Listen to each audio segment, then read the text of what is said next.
El senador Óscar Andrade, que nos está acompañando en la jornada de hoy. Óscar, un gusto tenerte nuevamente por acá. Me gusta estar de nuevo por acá. Bienvenido. Bueno, recta final decíamos de cara a las elecciones departamentales. Completando un ciclo electoral. Pero además con la particularidad de que Salto, Canelones y Montevideo tienen la coalición republicana que se presenta, ¿no? Como rival del Frente. Me parece que es un ensayo para intentar esa formulación.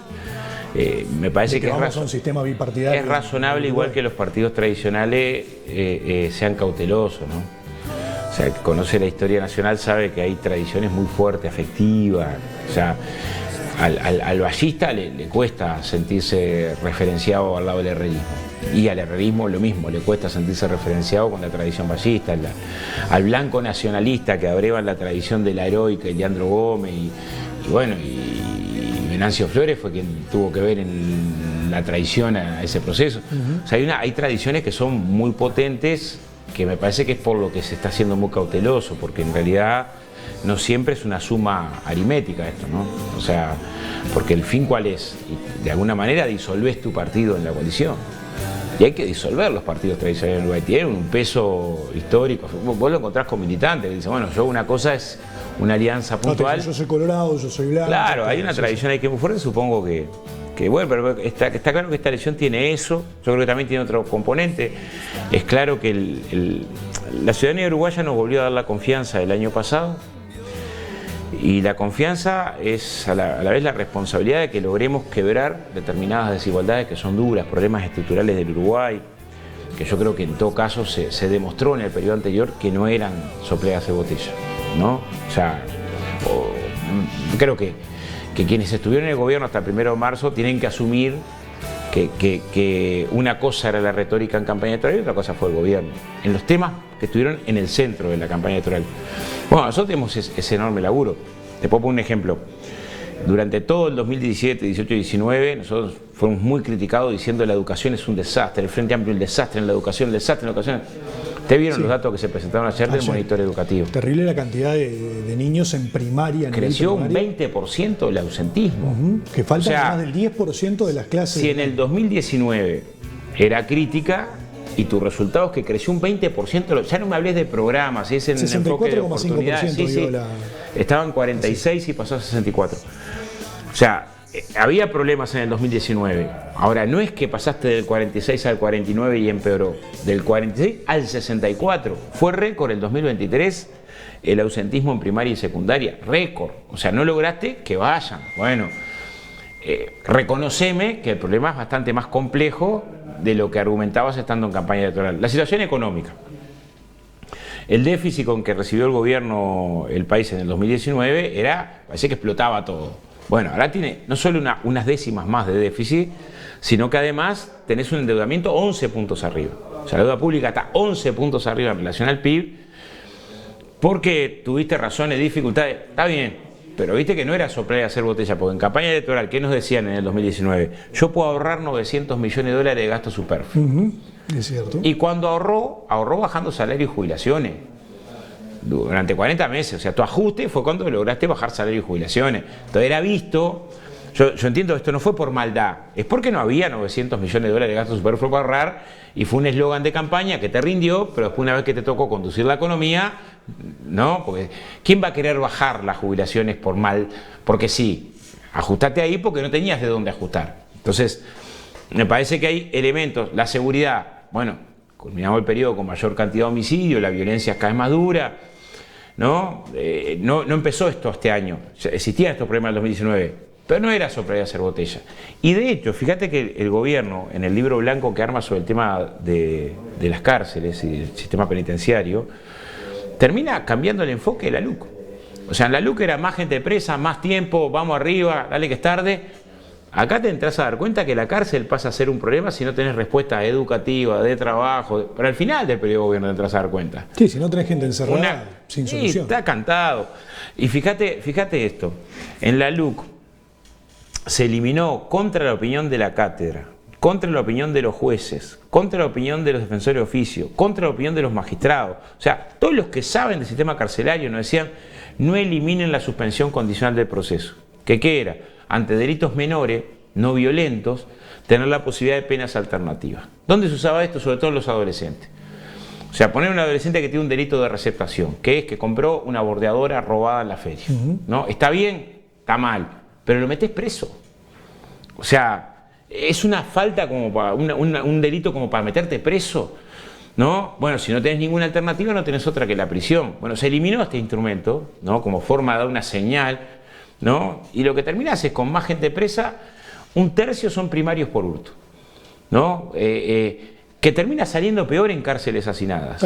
Dicen que es una universidad del delito. Por eso, entonces, me parece que ahí lo que se vio en este periodo es que los problemas que el Uruguay tiene anudado, la desigualdad, más de 100.000 personas cobrando por debajo de 25.000 pesos que los que había en el 2019, la desigualdad, o sea, crecimiento con desigualdad, no se pudieron resolver. ¿Qué tiene el Frente Amplio como desafío? Bueno, anotar educación, la violencia, la infancia, el trabajo, la vivienda y tratar de dar respuesta. En eso estamos. O sea, hoy lo que tenés como desafío es decir, bueno, este tema tenemos que ponerlo en el centro. Ojalá con medidas que logren el más amplio consenso. Por ejemplo, queremos saltar de 14.000 a 70.000 becas UTIA. ¿No? No es un salto menor, no es de 14 a 16.000. Es pensar que una enorme cantidad de gurizada, que no es que falta, abandona en secundaria y abandona entre primero y tercero, ¿no? Tenga la posibilidad de completar por lo menos los estudios medio y medio superior, el liceo. Está estudiado que el gurí que terminó el liceo tiene menos desempleo que el que no terminó el liceo. Ni hablar con la facultad. Ahí todavía más grande la brecha entre el que terminó la facultad y el que ni siquiera pisó la facultad. O sea, el desempleo está muy relacionado a las posibilidades educativas. Una de las razones por la que la gurizada deja de estudiar, voy a poner caso en yo me crié en Villa Felicidad. La Plata. Claro, nosotros ¿qué hacíamos? Hacíamos la cosecha. De 9, 10, 11 años arrancamos la cosecha. Arrancamos con el durazno, la manzana y la uva. Si te tocaba la manzana verde, que se junta hasta mayo, y demorabas el ingreso a la clase. Porque tenía la posibilidad de estirar la chanca, ¿no? Y si lograbas trabajar la poda, y faltabas para ir a la poda, porque lograbas meter unos mangos más. Y donde lograras un trabajo medio estable, olvídate del liceo. Olvídate. A mí a los 14 me tocó llevar la manzana hasta mayo, arrancar con un reparto de gas, y después me salió una panadería. ¿Y qué vas a andar eligiendo si en casa estábamos juntando los pesitos para llegar, para comer? Esa condición la tiene un montón de gurises. O porque tienen que cuidar a los hermanos. La madre consigue una changa, tenés que cuidar a los hermanos, y bueno, tenés que cuidar a los hermanos, dejate el liceo. Claro, y acá a través de las becas sería como... La intención es decir, bueno, garanticemos el derecho a la educación, decir, bueno, tiene una contrapartida, tenés que ir a estudiar. Pero es para que tengas ese derecho. Óscar, quiero aprovechar, porque tenemos unos pocos minutos, pero hablar del panorama local, ¿no? Porque más allá de los problemas a nivel nacional, se sabe, las encuestas marcan que Salto tiene grandes problemas por sobre todas las cosas de acceso al trabajo. Sí. ¿En qué puede incidir tener un gobierno departamental del Frente Amplio con un gobierno nacional Frente Amplista para que los salteños elijan este Yo voy a colocar ahí 3 claves locales del trabajo. Y que no es solo trabajo, pero es también trabajo. Solo nos tocó trabajar en el 2015 en extender el seguro de paro a los trabajadores citrícolas. Fue la primera experiencia y eso lleva 10 años. El gobierno que asumió el último lo anunció acá Mieres en recorrida de que eso se iba a suspender, pero logramos hacer una acción en el Parlamento y se extendió el seguro de paro. Pero ahí tuvimos una dificultad. La propuesta nuestra en el 2015 era seguro de paro, aunque no llegues a los 150 jornales, producto del recambio de variedad, capaz que no me da para explicar, pero... ¿Cuándo la importación? Sí, todo el tema de la importación, sí, un tipo de fruta con un calibre, sin semilla, con ácido dulzor, pero te achicaba la cosecha. Entonces la gente metía 120, 130 jornales y no llegaba a los 150. ¿Cuál fue nuestro planteo ahí que hicimos? Decir, bueno, aprovechemos esta movida y en el tiempo de los meses que no tienen trabajo esta gente, generar cursos de formación para que vayas a aprender un oficio y salgas con capacidad distinta. A través de INEFOP. Esto segundo fue lo que faltó, sobre todo porque se hizo solo a través de INEFOP, que creo que ahí está la clave. El INEFOP no tiene la capacidad institucional para instalar la formación profesional que precisamos. Entonces, ¿qué dice el programa del Frente Amplio? Ir a un sistema integrado de formación profesional, que esté la UTU, la UTEC, la UDELAR y el INEFOP, juntos, para que tu capacidad de respuesta, vos imagínate, estos 10 años los trabajos citrícolas se hubieran salido todos o sanitario, o electricista, o soldadores, o para muchos, capaz tenían la opción de salir de la safralidad del citru y tener otra posibilidad laboral un escalón más arriba. Bueno, ahí tenemos un esfuerzo a hacer, que hay que hacerlo desde el gobierno nacional, con el gobierno, la intendencia y con los municipios. En algunos lados utilizando el local, con el sistema educativo, en términos de posibilidades para el trabajo. Nos parece lo mismo con los jornales solidarios. El plan de emergencia jornal solidario tiene que invertir la carga. tener más carga de formación de oficio, a veces la verdad, lo tenés 20 personas en la esquina, media amontonada. Barriendo. Sí, pero, o sea, ese tiempo no es más útil. Si los jornales solidarios los pensamos por más tiempo, en vez de 6 meses, por año y medio, y con una carga horaria más de formación laboral, que a veces tareas que vos decís, ¿qué estás aprendiendo ahí? Que te va a servir mañana. Si yo lo que necesito es que esa persona mañana tenga otras herramientas para reinsertarse y resolver el tema del trabajo. Bueno, ¿por qué no hago centro ahí? ¿No es más útil aprovechar eso en términos de formación profesional? Siempre con remuneración estamos hablando. Sí, claro. Que para mí 2 cosas. Hay que mejorar la remuneración. Hay que mejorar la remuneración porque es muy poca, ¿no? Hay que mejorarla, hacer un esfuerzo por mejorarla, pero que la contrapartida sea el aprendizaje en oficio, que vos tengas condiciones, saliste con una herramienta distinta. También está demostrado que las personas que le pegan con varias piernas, digamos, el que es electricista y a la vez sanitario y a la vez es carpintero, tienen más chance de revolverse que el que tiene cerrado. A mí me pasó en el 2002, no conseguía trabajo ni de carpintero ni de albañil, era panadero, fui a las panaderías y ahí me revolví. O sea, en general, cuando tenés distintos lugares por donde buscar la vuelta, tenés mejores condiciones de salir que si estás en una sola posibilidad. Bueno, ahí me parece que hay que hacer un centro. Y otra, la inversión en vivienda. Pero fíjate en lo siguiente, que nosotros tenemos 2 proyectos de ley presentados del año 2021, ahora lo estamos volviendo a colocar en consideración porque me parece clave. Es criminal lo que estamos haciendo con la vivienda desde el punto de vista del ordenamiento territorial. O sea, cada vez la respuesta a la vivienda está más concentrada en atender viviendas de pobre para pobre en la periferia mientras se vacían las zonas urbanas. El último censo nos da una cachetada. Habla de más de 300.000 viviendas vacías.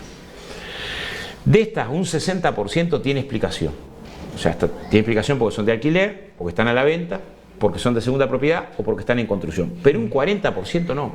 Salto, 7.255 viviendas vacías en Salto. De estas hay 3.019 que no tienen explicación. O sea, que están abandonadas. Muchas en zona urbana y con servicio, tapiadas. Bueno, no tiene sentido. O sea, tenés que ir a un proceso de dominio público, de declaración. 3.000 viviendas. 3.019 últimos censos. Solo acá en Salto. Acá en Salto. Urbana, sí. Algunas en zona urbana, pero muchas, Pero donde vos logres que 300 o 400 de esas viviendas sean un parque público de vivienda, parárselo a cooperativa. Te pongo la experiencia que logramos hacer piloto en Montevideo, que es por lo que nos apoyamos ahora. En Montevideo hicimos 63 predios de estos urbanos para cartera de vivienda. Se lo dimos a las cooperativas. ¿Sabes cuántas familias viven ahí ahora? 1.045. Porque en un predio que estaba abandonado y lleno de rata, ahora tenés una cooperativa con 5 pisos en zona donde tenés saneamiento, escuela, transporte. Claro, hay cuestiones legales de por medio. Claro, lo que estamos hablando es de superar cuestiones legales. Por ejemplo, una cosa que demora mucho es el proceso de múltiples tasaciones. Claro. Simplifiquemos las tasaciones, o sea, desburocraticemos el problema. Oscar, me dicen ya que estamos sin tiempo, pero quiero preguntarte, último, antes de cerrar, ¿por qué acá en Salto están respaldando a Gustavo Chirif y por qué entienden que es justamente el mejor Nosotros candidato? tenemos buenos candidatos. Me parece que Gustavo reúne un montón de características que son importantes para este periodo. Una, la cercanía. Es un compañero con mucha cercanía, con mucha sensibilidad social, con experiencia de gestión y muy unitario. Y voy a hacer énfasis en esto. El Frente a veces, por tener una interna dura, ha construido derrota. Caso Maldonado capaz es más claro, donde una interna entre el Flaco de los Santos, que estaba en intendencia, y Darío, que nunca superó haber perdido las elecciones, lo pasaba apedreando. ¿Qué resultado terminó? Bueno, Darío terminó el Partido Nacional con un puñadito de voto, pero partió al Frente Amplio a la mitad y generó una derrota. Bueno, me parece que Gustavo además tiene ese talante conciliador, de construir equipos, de construir acuerdos, de perfil bajo. Para el intendente está bueno que tenga perfil bajo, de cercanía. Y eso es lo que precisamos hoy. El Frente Amplio, después de haber hecho un montón de transformaciones, plan Ceibal, operaciones de ojos, llevar a la Universidad Interior, consejo de salario, bajar la pobreza, perdimos, entre otras cosas, porque nos faltó cercanía.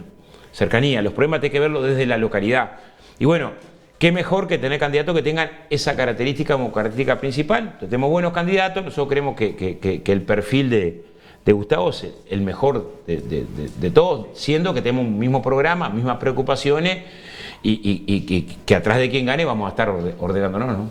Muchas gracias. Gracias a ustedes. Nosotros vamos a la pausa, ya vuelve Víctor Hugo, enseguida estamos de regreso.